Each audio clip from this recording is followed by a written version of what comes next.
Good morning students. In this video I am going to explain about TCP/IP and then we are comparing TCP/IP versus voice model. What is the full form of TCP? Transmission Control Protocol and then Internet Protocol. TCP/IP. It is a suite of communication protocols which are used to interconnect network devices on the internet.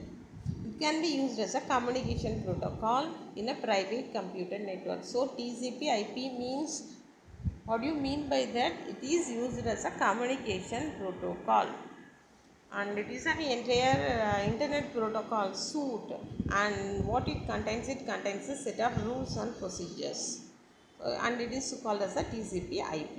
There are two main protocols are there, that is TCP and IP, and it functions as an abstract layer between the internet applications and the routing. It specifies how data is exchanged over the internet, and it gives an end-to-end communications, and it is used for mainly for end-to-end communications, and it helps to do how to broken the data into different packets for addressing and then transmission, routing, and how the data must be received at the destination. So everything is details about everything is specified here, and it requires a little central management, and it is designed to make networks reliable. Using this networks will become reliable also, and it will recover automatically from the failure of any device on the network. The two main protocols in the suite TCP, it defines how applications can create channels for communication across the network. It manages how the message is assembled into smaller packets. It defines everything. While sending a message from the network from one place to another, that is one node to another, it handles everything, like how to divide the message into different packets before they are transmitted over the internet, and then how to reassemble that in the destination. Everything it defines this TCP, and then IP defines how to address and route the packets to the destination, and each gateway computer on the network checks this IP address to determine where to forward the message. How the messages are forwarded to another nodes by using this IP address. Subnetwork is what tells a computer or other network device what portion of the IP address is used to represent the network and what part is used to represent ports. Then NAT, that is Network Address Translator. It is a virtualization of internet protocol addresses. So what is the use of it? It helps to improve security and decrease the number of IP addresses an organization needs. So NAT means it is a Network Address Translator. So common protocols of TCP/IP, and then HTTP, HTTPS, FTP. In networks, what are the protocols we are using? First one, HTTP, Hypertext Transfer Protocol. What is the use of it? It handles the communication between the web server and the browser. And then what is the difference between HTTP and HTTPS? S means it handles secure communication between the, for secure communication, we are using HTTPS between web server and the web browser. FTP means it handles transmission of files. From the name itself, that is file transfer protocol is that is the transmission of files between the computers. Then how it will work, we will see now. And TCP/IP uses a client-server model of communication in which the user or machine is provided a service by another computer in the network.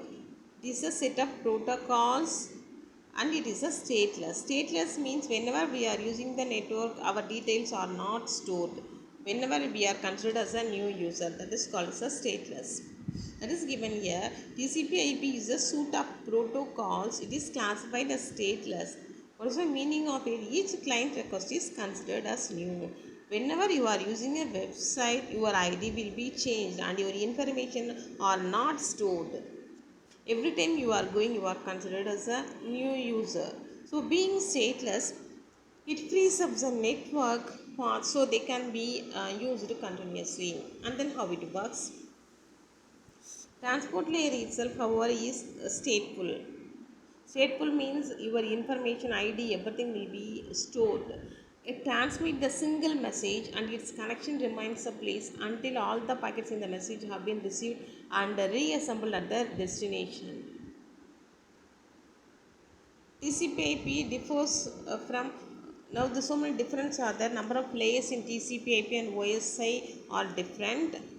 In TCP differs slightly from 7-layer OSI model. In the upcoming slides, we will see what are the difference, how many layers are available in each model. The OSI model defines OSI what it tells means it defines how applications can communicate over the network. And TCP/IP model layers. It is a functionality and it is divided into 4 layers. OSI there are 7 layers are there, but in TCP there are 4 layers are available.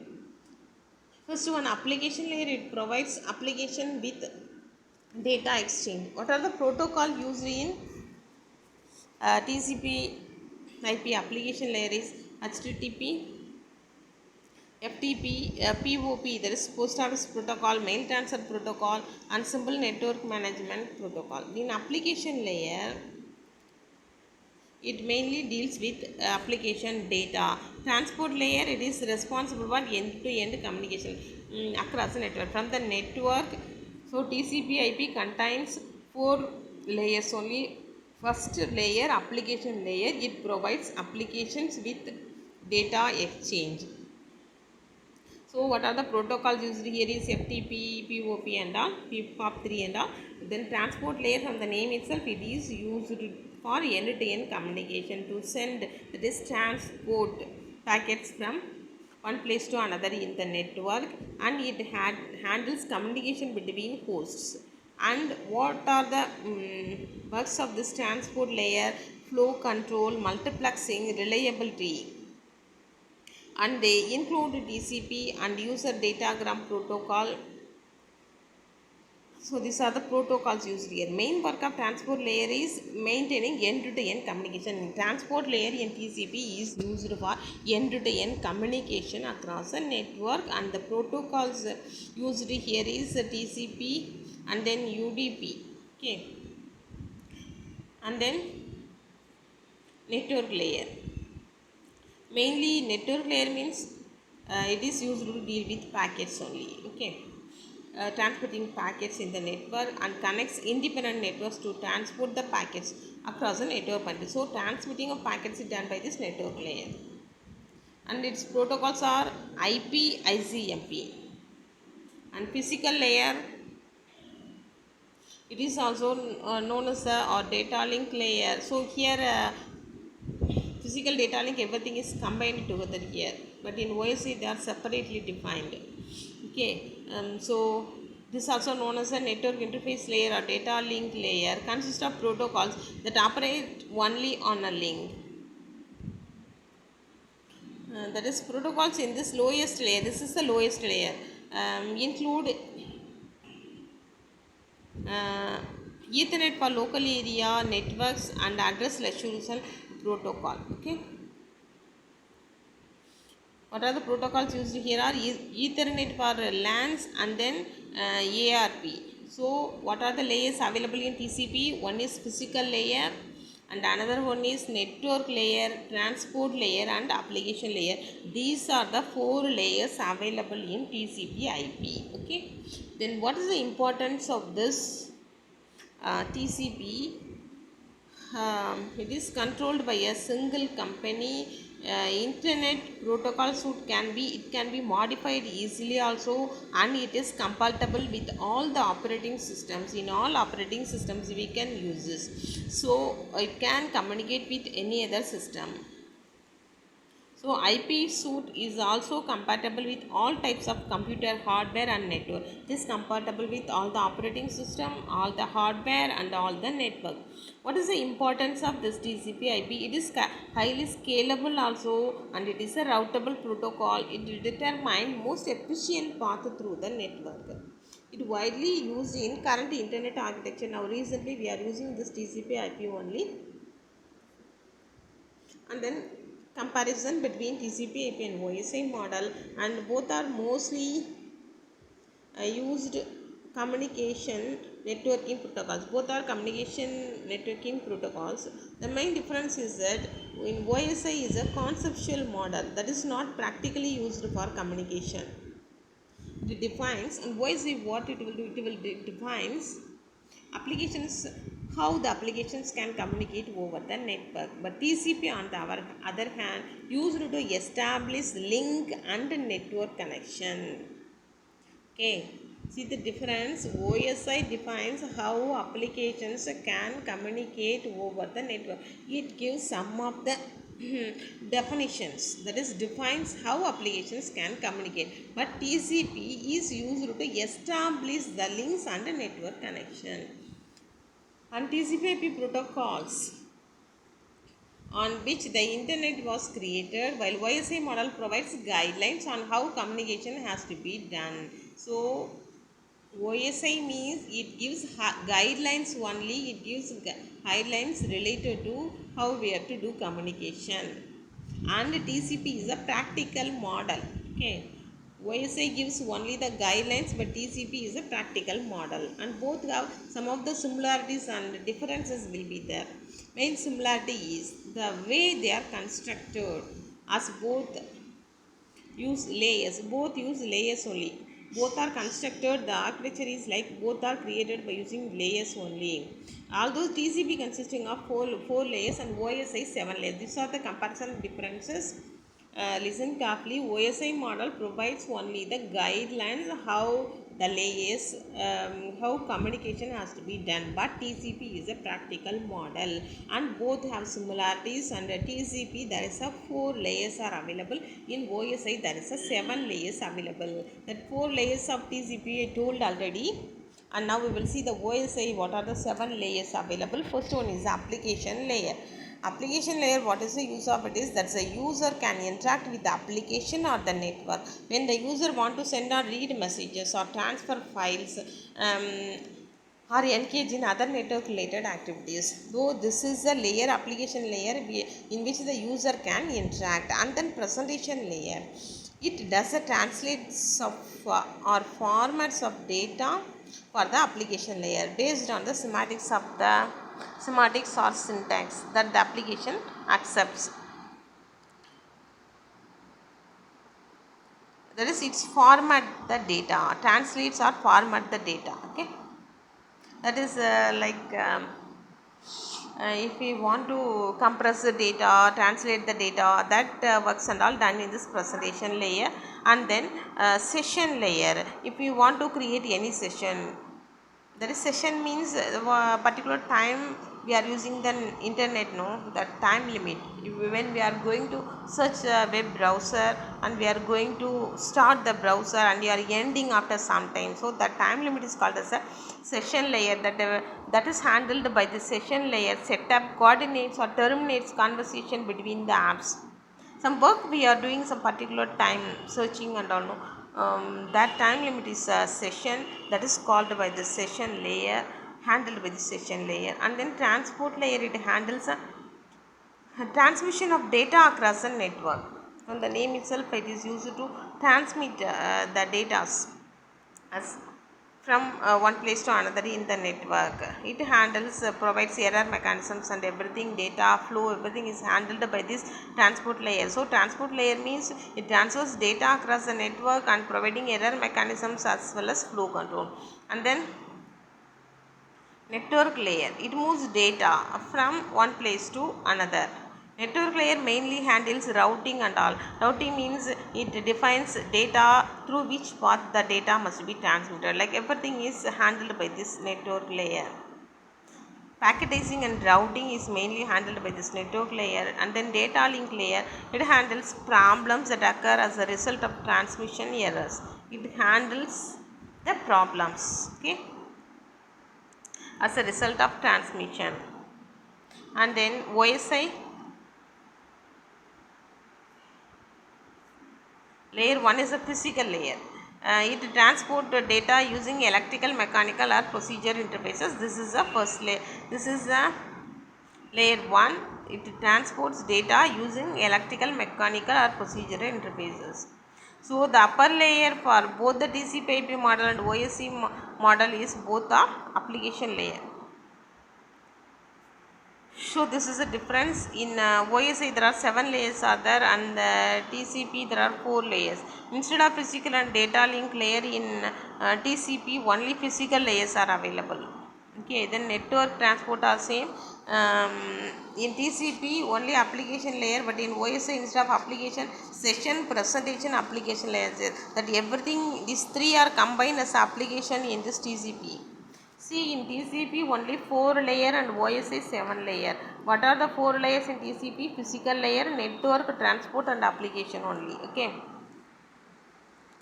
Actually even here versus TCP versus OSI, the functions performed in each model are similar because each uses a network layer and transport to operate, are mostly used to transmit data packets. Although they will do so by different means, different paths, they will still reach their destination.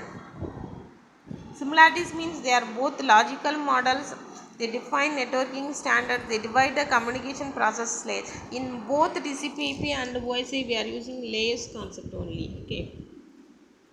And then they provide frameworks for creating and implementing standards and devices. And they enable manufacturers to make devices and network components that can coexist and work with the devices. Difference means, similarity means layers only the similarity, all are structured using layer concept. Difference means TCP/IP uses just one layer applications to define the functionalities of the upper layers, while the OSI uses 3 layers. See, in TCP, what is the difference telling here is, here TCP we are using only application layer. It do the works of application presentation session. OSI for this works 3 separate layers, that is application presentation session are there, here all combined and using as a application layer. Same like in the down you see physical data link are combined in TCP, and it is called as only physical layer. These two differences they explain here.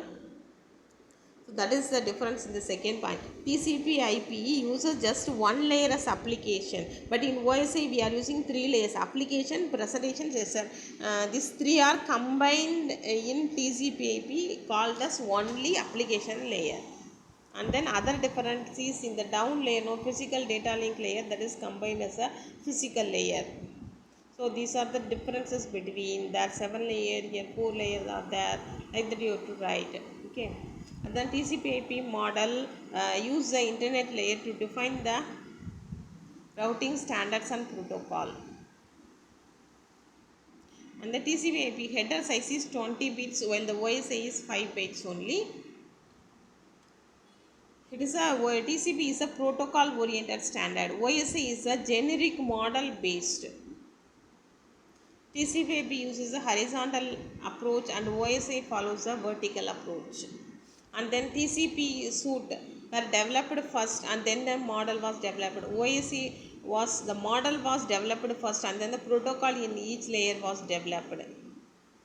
TCP establishes a connection between different types of computers. OS helps standardize routers, switches, motherboards and other hardware. And what are the uses of TCP? It is used to provide remote login over the network, for interactive file transfer, deliver mail and to deliver web pages over the network, and then to remotely access the server. And TCP/IP used to represent how information exchanges form as it travels over the network. So TCP/IP used to represent how information changes from when it's traveled over the network from physical layer to application layer. It deals with basic protocols, methods of communication at each layer when the information is processed. It helps to establish a connection between different types of computers. and then it has a client server architecture, and it is scalable also. It can be operated independently. It supports several routing protocols also. TCP/IP is lightweight and does not place unnecessary strain on the network or computer. Disadvantages means it is complicated to set up, and it is not easy to replace protocol in this TCP/IP, and it does not clearly separate the concepts of services, interfaces, and protocols. So not good for describing new technologies in new networks. Okay, thank you, students.